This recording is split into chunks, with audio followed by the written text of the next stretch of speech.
This is a the residents are trickling in, otherwise they would starve to death because we're not providing lunch. So you all come in and fill in on the front row here. Welcome to a very special Grand Rounds. This Grand Rounds is going to honor the first endowed chair of medicine for the Department of Medicine, and it is the Ike Muslow Endowed Chair of Medicine. I'm Terry Davis. I have been on the faculty for 37 years. That's older than most of our residents or students.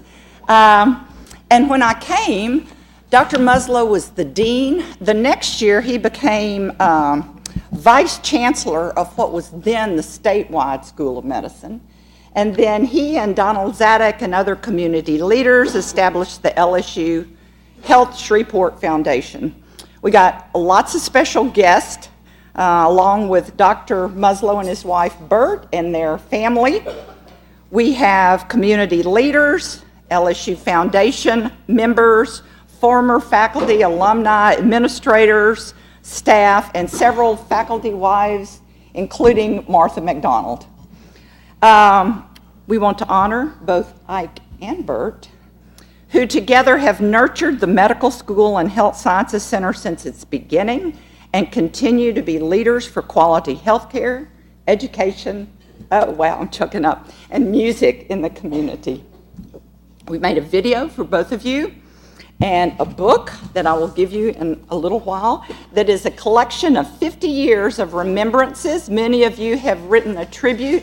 Everybody can write a tribute. There are cards on the table outside of the auditorium, and there are cards in the Zadek room following this session.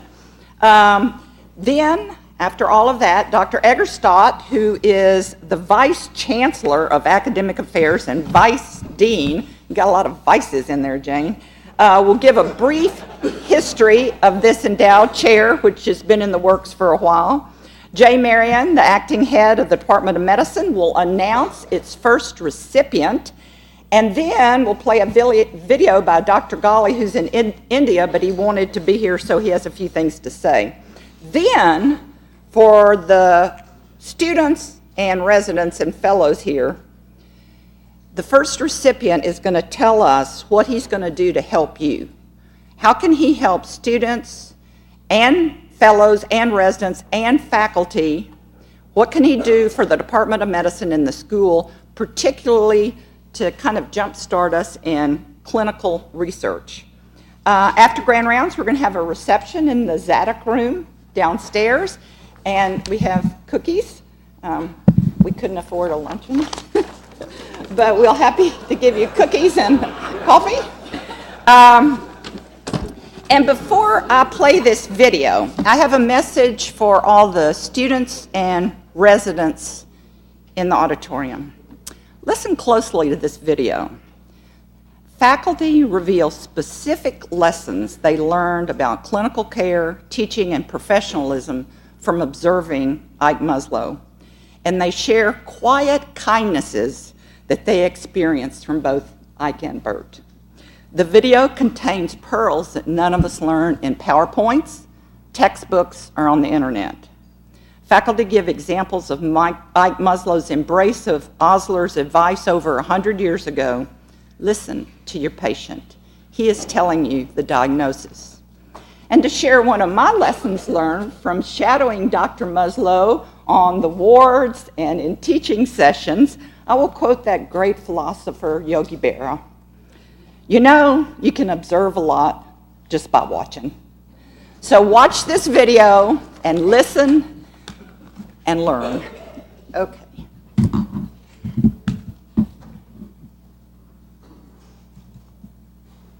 It's simply inconceivable to me that someone with Dr. Muslow's contributions would not be honored with an endowed chair. And so I felt very strongly that that should happen. Ike has been my dean. He's been my mentor. He's been my friend. There's probably not a week that goes by when I'm up on the wards where I don't hear somebody say some version of, what would Dr. Muslow do? He listens. He is interested, and he cares. And I think Bert was an integral part of this team. We got like a twofer here. When they started the women's group at LSU to sort of be a social organization for spouses, she and Martha McDonald decided that it should also be a helping organization. So they worked it out where a small amount of dues were paid so that the money raised could be given to various places in the hospital. She was instrumental in starting the Reach Out and Read program, which has brought books to preschool children who wouldn't ordinarily experience them. It was common that after professors around, students would comment to me in just amazement that Ike was able to figure out what was wrong with the patient without a CAT scan or an MRI or whatever the latest expensive technology is. And then they would ask him how he did that, and he would, with the greatest patience I've ever seen, proceed to explain to them just how he did that and show them in front of the patient, often by talking to the patient. And it was really a lesson to me to how to be a good teacher. He teaches us things that aren't in the textbooks. For example, he reminds us all the time to be curious and even skeptical. Just because it's written in the chart doesn't mean it's necessarily so. If you have a question about a patient's story that's not fitting, go back and get more information. He would not ask the patient leading questions, but ask patients to explain to them what they felt in their own terms. And then he might rephrase some of the patient's words and ask whether they agreed with that or to describe additional symptoms. And I don't know that I can explain it, but it was amazing how often what came out of the patient's words you could have read off of out of the textbook. He is an excellent physician. What that means is that he cares about the patient, he takes time with the patient, he examines the patient properly, so he can take the information that is there, that the patient provides, and put it together and come up with proper impressions, and more important probably, proper course of therapy.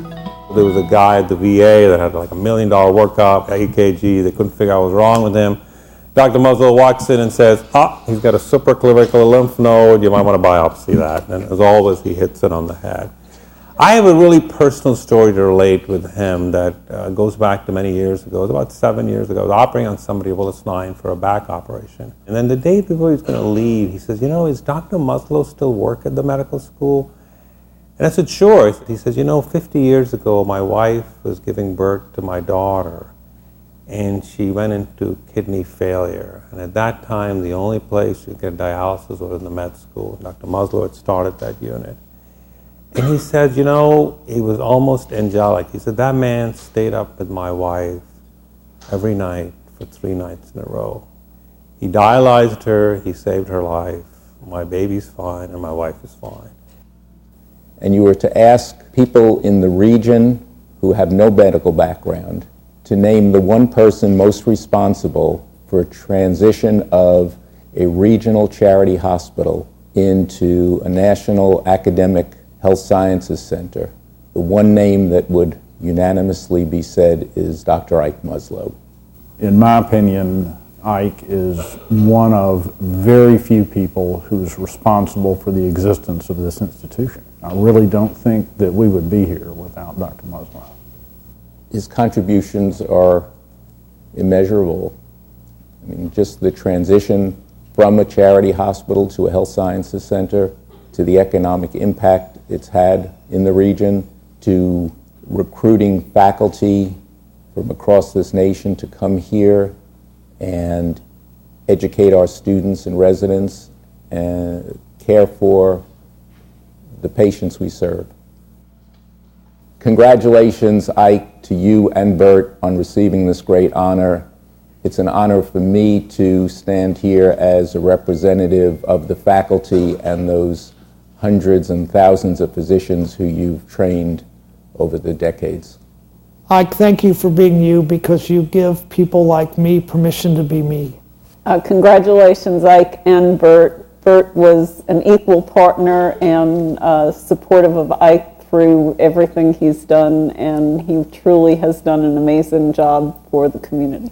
Ike, you know, you're an humble man, and you may not admit to being proud of much of anything. But if I were you, I would be proud of contributing to the education of thousands of physicians, many if not most of whom still live in this area. So,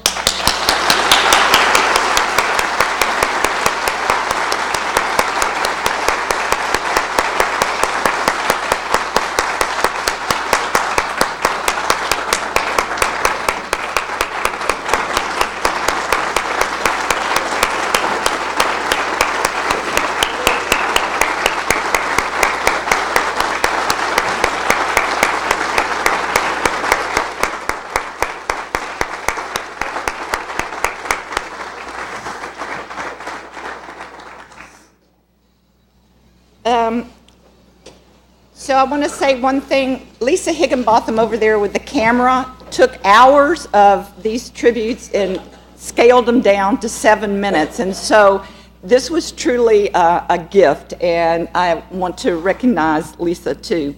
Ike, we got a chair for you and a tribute book. Now it's not endowed, so it comes with no money. But let me read to you what it says. Ike Muslow, MD, beloved teacher, consummate clinician, and visionary leader. I asked Sarita if you were going to put it in the garage, and she said she didn't think so. So we have a chair for you to sit in at home. And then I want to give you this tribute book that Dale Stokes, David Deshay, and Marianne Comages helped gather remembrances from faculty, former faculty, alumni, faculty wives, and everybody. We want everybody who wants to contribute, and there are 5x7 cards outside the auditorium and downstairs in the Zadok conference room. So I'll run this over to you.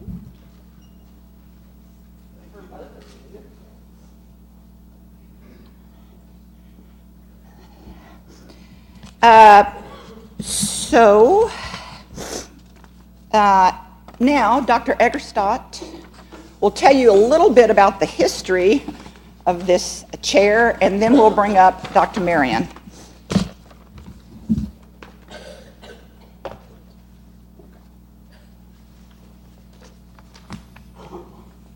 Hello, everyone.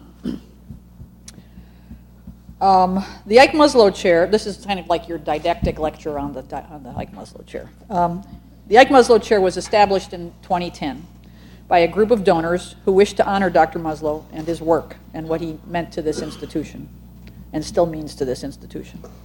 Some of those donors are in the audience today. The chair was approved and granted matching funds by the Louisiana Board of Regents in that same year.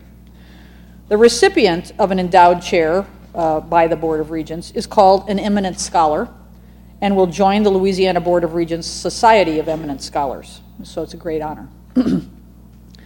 So we're standing here calling this the Muslow chair because we always call things for short like that, like a nickname. But the official full name of this award is the Ike Muslow Endowed Chair in Healthcare Informatics.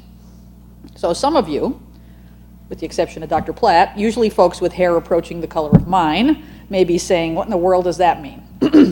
So first off, what's healthcare informatics? Healthcare informatics uses information technology, so don't blur over that. That means computers, computer networks, and everything associated with that, to optimize the delivery of healthcare for patients and provides the basis by which physicians access and use information in healthcare. So the Ike Muslow Endowed Chair in Healthcare Informatics is intended, and these are its purposes that we submitted to the Board of Regents, to bring together a number of state and local resources in a coordinated initiative to improve clinical education, expand clinical research, and deliver quality health care, fulfilling the 3 goals of our institution's mission.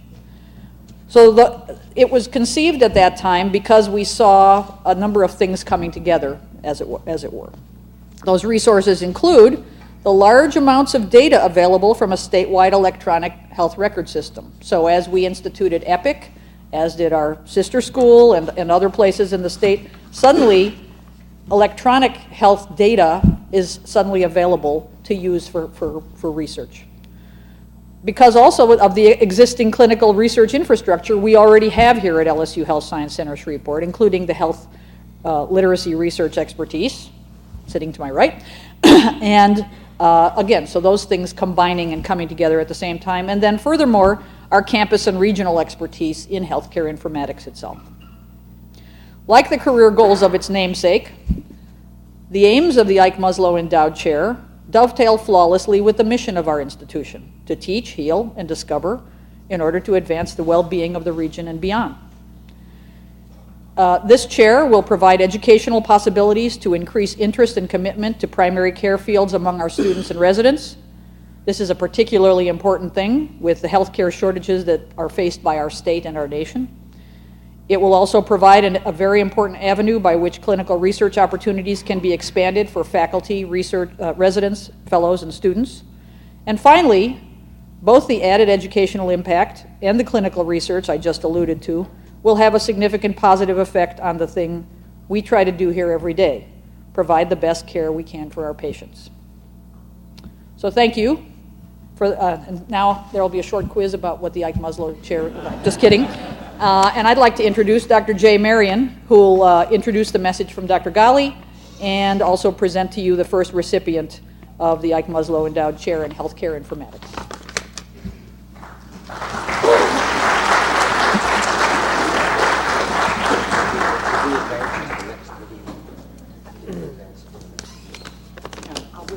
No, he's going to say a few things and then I'll let him. Dr. Muslow, I'm pleased to introduce the first recipient of the Ike Muslow Chair of Medicine. Our recipient is a multi-talented physician, a clinician, a teacher, a scholar, and a researcher. He graduated AOA from this medical school in 1978. He then did his residency here and then served as chief resident of medicine in 1983 to 1984.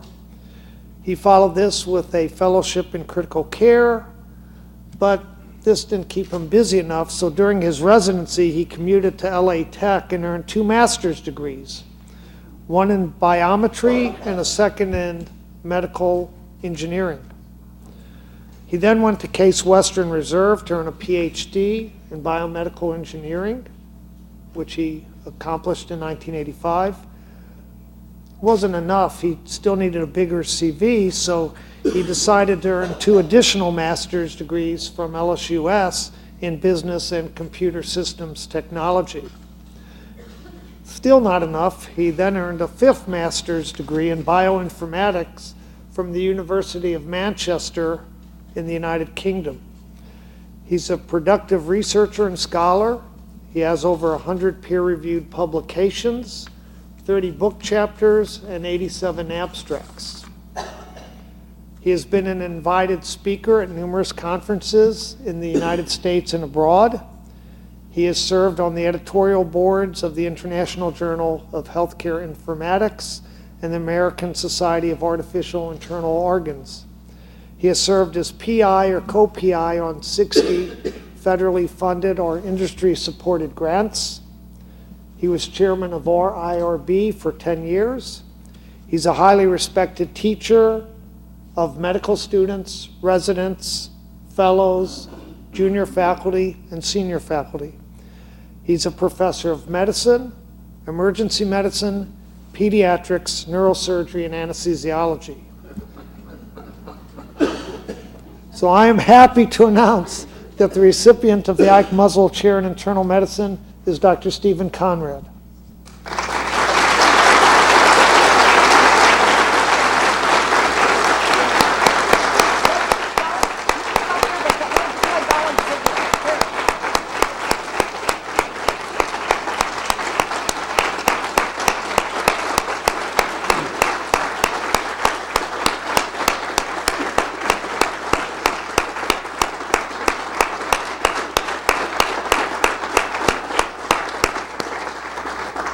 Dr. Conrad is uniquely positioned to provide leadership in emerging medical research topics and to mentor our students, residents, fellows, and faculty in their research projects.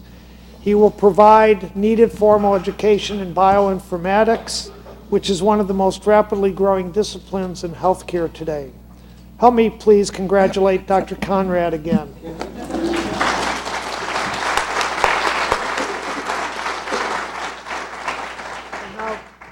Before Dr. Conrad comes up, Dr. Golly wanted to say a few words, if I can figure this out. I sincerely regret that I could not be with all of you in person today, as this is truly a special day for our campus and for Drs. Ike Muslow and Steve Conrad.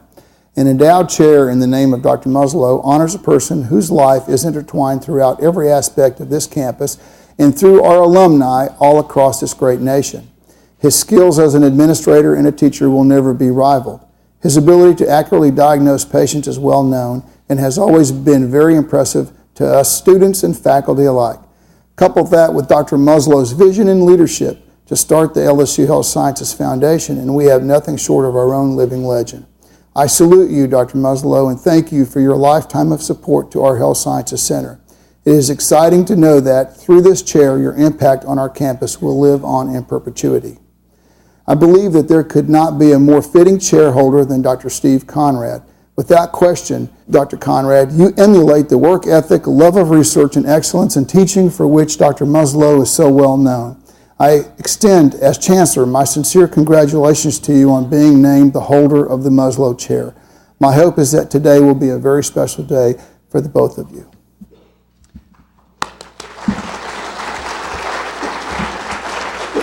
So let's welcome Dr. Conrad to the stage, and don't worry, residents and students, he's got some PowerPoints.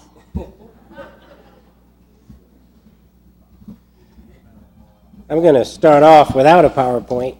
And, yeah, you can put that up. That's fine. I'm truly humbled by the honor, and I'm humbled to be in the presence of Dr. Muslow. I think each one of us can count on one hand how many individuals have had a profound influence on their lives. And in this audience, there are two, Dr. Muslow and Dr. George, who have shaped my career and shaped my approach to patients as a clinician, and have inspired me to continue to accomplish the things that I've managed to accomplish so far. I've known Dr. Muslow since I started medical school. He was one of my medical school teachers. And I also remember an important aspect, an important part of what he did when I graduated medical school. I started in '74, I finished in 1978, and I wanted to practice medicine. And I had an opportunity to go to a small town and practice, but it was only 2 weeks out of medical school. And Dr. Muslow arranged for me to get a temporary medical license. And so 2 weeks after medical school, I was practicing in a small town, doing emergency medicine, obstetrics, anything that a small town clinician would do. I owe that to the training I got here at the medical school, and I owe that also to Dr. Muslow's trust in letting me do that. So that was the beginning of my relationship with Dr. Muslow. He had influence on my career throughout, so I'm not going to spend a whole dissertation on how he helped me, but I will say that he did help shape, as was acknowledged by a number of individuals, how I approach patients. He helped to shape my vision as to become a physician, that is, an individual who encompasses all of the care of the patient. He was very strong in that regard in teaching about how physicians should take care of all of the aspects of the patient and be involved in all aspects of their care. And it's that for which I thank you for your guidance and vision. So I'd like to move on now to the purpose for the PowerPoint slides.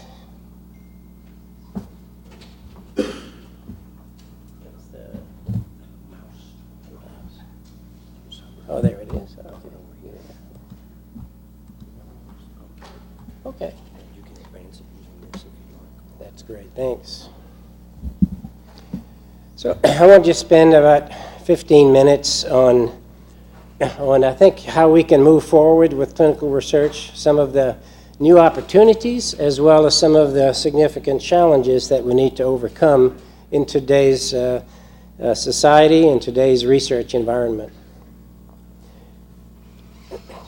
The expectations and the challenges of the chair were, I think, given to you by Dr. Egerstadt, but these were the specific expectations in bullet points that are present in the document: to expand the multidisciplinary implementation of healthcare, informatics teaching, research, and operations; to expand clinical research; to capitalize on health literacy expertise, and unique opportunities to use the massively growing databases we have to support research for improving healthcare in both urban and rural environments; to attract and mentor talented faculty to carry on this vision, and to actively participate in teaching and research. So that's what I've been challenged with, and that's what I'm planning to try to carry out to the best of my ability. I'm going to focus a little bit on the trainees, the residents, the fellows,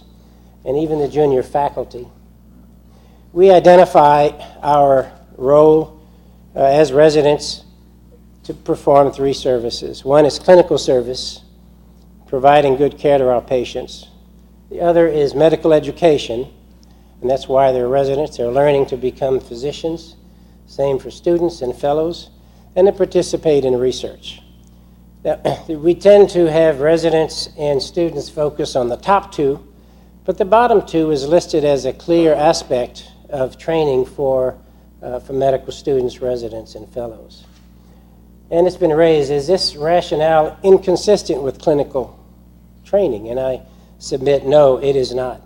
In fact, physicians actually conduct clinical trials every time they see and evaluate a patient. They develop a hypothesis, they collect data, they establish an outcome, and they move forward with treatment. So that constitutes the elements of a clinical trial as a practicing physician. Now, resident participation in research is not as common as it should be, and not to the extent that it should be. The advantages of research for residents and other trainees is that it first exposes them to the scientific method. And the scientific method is not only important for gaining new knowledge, it also provides a framework for approaching patients and providing patient care. How do I assess this patient? How do I obtain data? How can I interpret the data? How do I trust the data? So there's a clear intersection between research and clinical practice when it comes to the scientific method. It stimulates intellectual curiosity. And I think this is an important part in moving forward, because if you need to be curious about your patients, you need to look for the little things and investigate why things aren't exactly correct. It lets you enhance your critical appraisal skills. It gives you a background for deciding what information is good, what information is not good, and how do I move forward. And finally, it in it of itself generates new knowledge. And this is the type of knowledge that's just not obtained by sitting down and reading a textbook. The research, according to the ACGME, indirectly is an expectation of residency training, but it's not a requirement. They like to see residents doing case reports and doing small clinical trials and so forth. It's not enforced. And in fact, 41% of all residency programs and fellowship programs offer a research rotation, but that is mostly at the fellowship level and not very commonly at the resident level. And when polled, only 17% of internal medicine residency programs offer a research rotation. And it's my goal to help change that and provide those type of opportunities here. There are 7 barriers to resident research. Insufficient interest. I think this is something that can be overcome by having mentorship at the faculty level to stimulate that interest. It can be overcome perhaps by introducing research and the desire to do so at the medical student level. but in fact, residents are more often focused on getting through their clinical training and getting out into practice. And I don't think anyone can argue that there's limited resident time. Even though we have work hour limitations, ask any resident and they will tell you, I don't have enough time. There's a paucity of mentors. This is something else that we can focus on to provide mentorship from faculty, as well as mentorship from higher levels of trainees at higher levels of their training. Limited faculty time, that is have to have faculty mentorship to perform research at the resident level. Lack of resident research skills, which can be overcome. It's not an obstacle. Absence of a research curriculum. This is not formally integrating research into the program, and inadequate funding is also a major issue. But these 7 barriers can be overcome with careful planning and the desire to do so. And in fact, the American Board of Internal Medicine recognizes formally a pathway of training that includes a research track. It extends the residency beyond the 3 years to 4 years. It includes 2 years of clinical training and 2 years of research training. But it is recognized formally, and only a small number of institutions are currently implementing this track at the present time. One example here that I mentioned is Boston University. I just pulled this off the website. Yale, a number of other institutions have such tracks, but they combine both clinical training with research, and that research is either at the basic science level or at the clinical research level. Well, I want to touch a little bit on industry-sponsored research. We put a lot of emphasis on the traditional model of research, and that is for an investigator to establish a reputation, to get a grant from the National Institutes of Health, and to start on a research career. However, that type of approach is geared traditionally towards knowledge discovery. Discovering new things, but not necessarily translating what they find into therapeutic advances. Where do most of our therapeutic advances come from? They actually come from industry. And there has been a huge push to be suspicious about industry because of conflicts of interest, which can occur. But we have to recognize the fact that industry is the driver for research that actually makes a difference in patient outcomes to a large degree. So while we can manage conflict, we have to avoid developing in our trainees a fear of cooperating and conducting research in concert with industry. Now, in 2003, there was a survey which examined how many publications in the medical literature were produced. And on the left, you can see I've indicated 25,000 publications in prominent medical journals. Out of those 25,000, how many actually discussed a medically relevant advance in diagnosis or therapy? Only 100. So I think we've got the scales tipped towards knowledge discovery, and we need to be emphasizing advances that can make a difference in our patients. Another thing we have to contend with is the growing amount of information that's available. This is a graph that shows 1986 on the left-hand side, the amount of information that was stored on all computers or stored in an analog fashion, and its growth through 1993, 2000, and this goes up to 2007. We can see that all the growth is occurring in digital storage. We are amassing huge amounts of information. This is, as of 2007, was 280 exabytes. That's 10 to the 18. 280 times 10 to the 18 pieces of information sitting on computers. that are used in one fashion or another.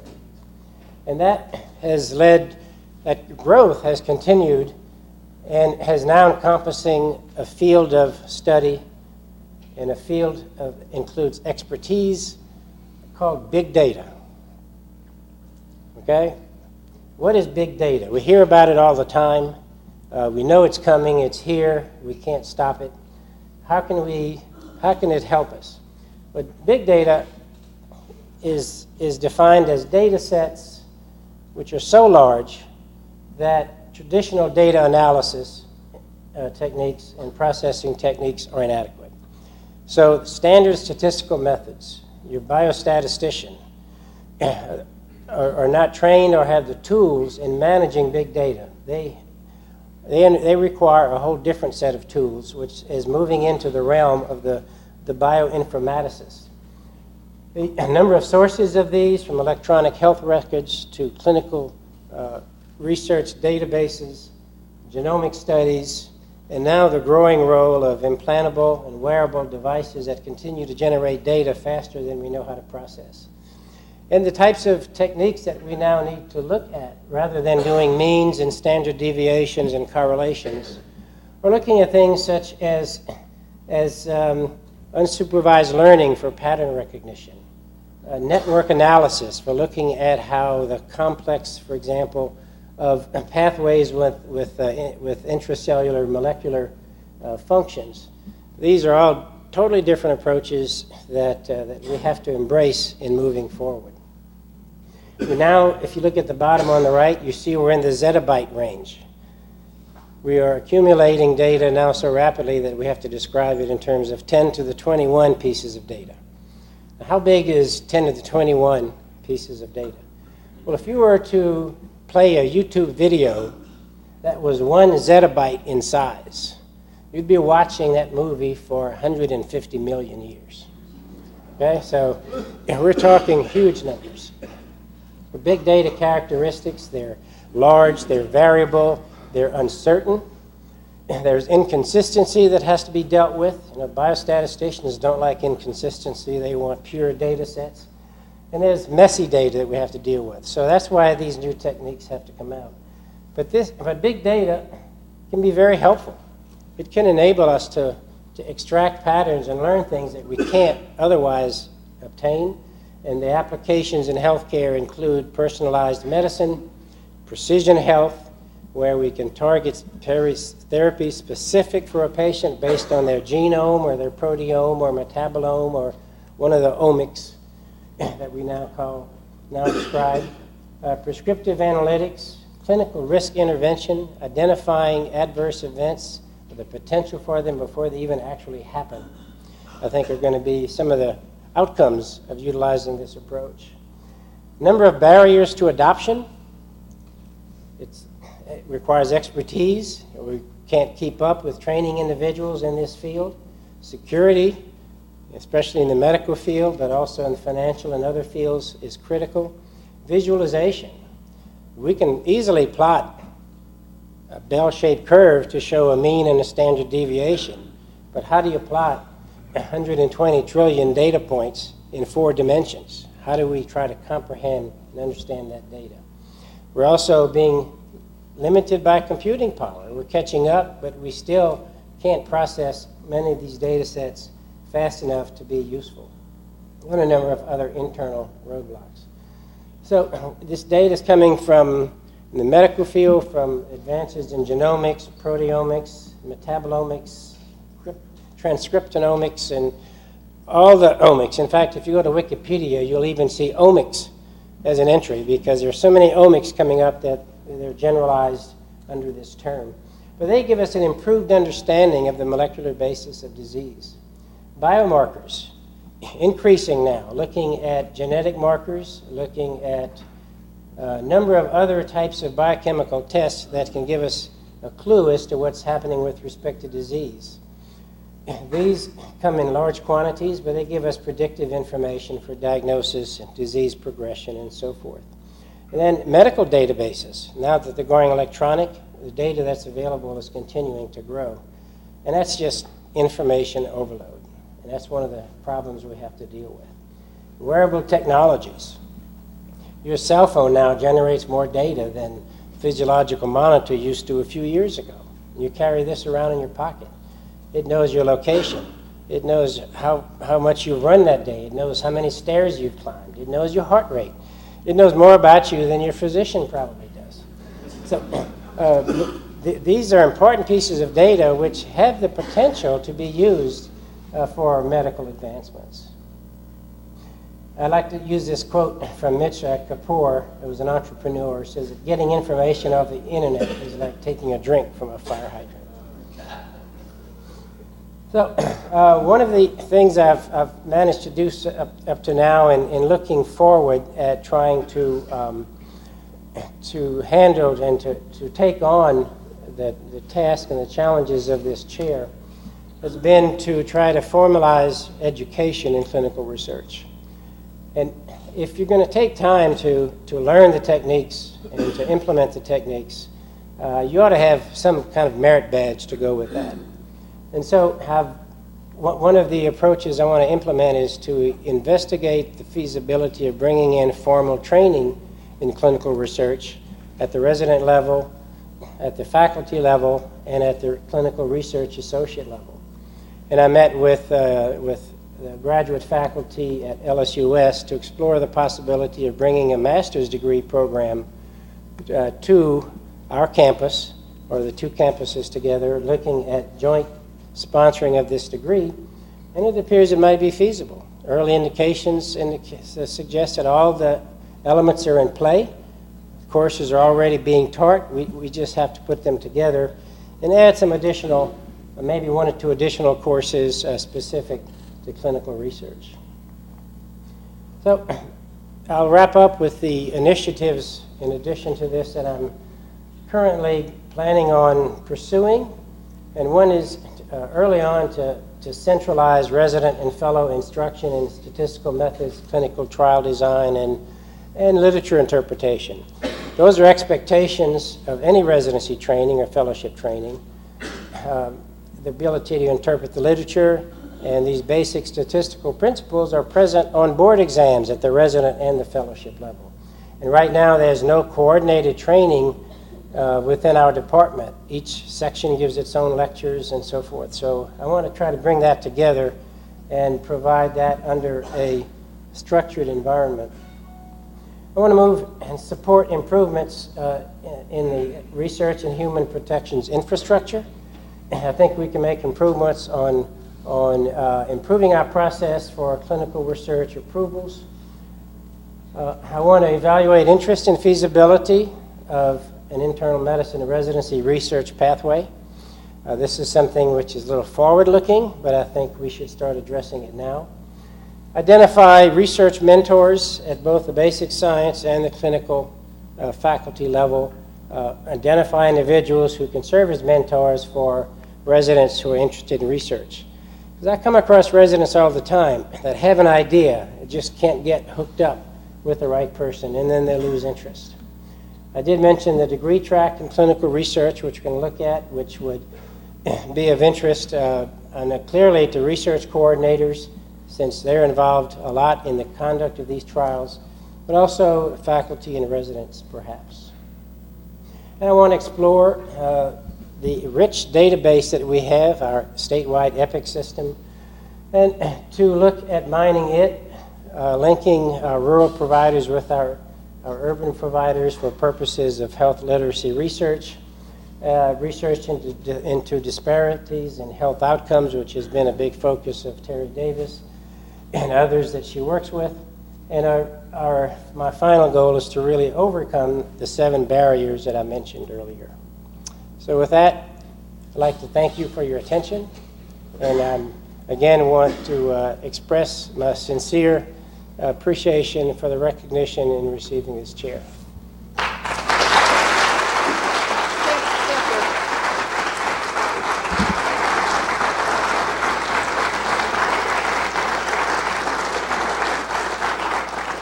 So this day is very exciting because Dr. Muslow has given us the basics that every clinician needs, no matter what year, basics of clinical care and teaching. And then we must prepare our students and residents for the brave new world of big data, precision medicine, and the omics. So I'm glad you know the omics. At the end of grand rounds, we usually have question and answers if anyone has any questions, and then we will adjourn to the Zadok room if you would like to come for cookies and coffee and maybe speak to the Muslows and some of the great old faculty that are here. So does anybody have a question for Dr. Conrad? No questions? They got the omics. Okay.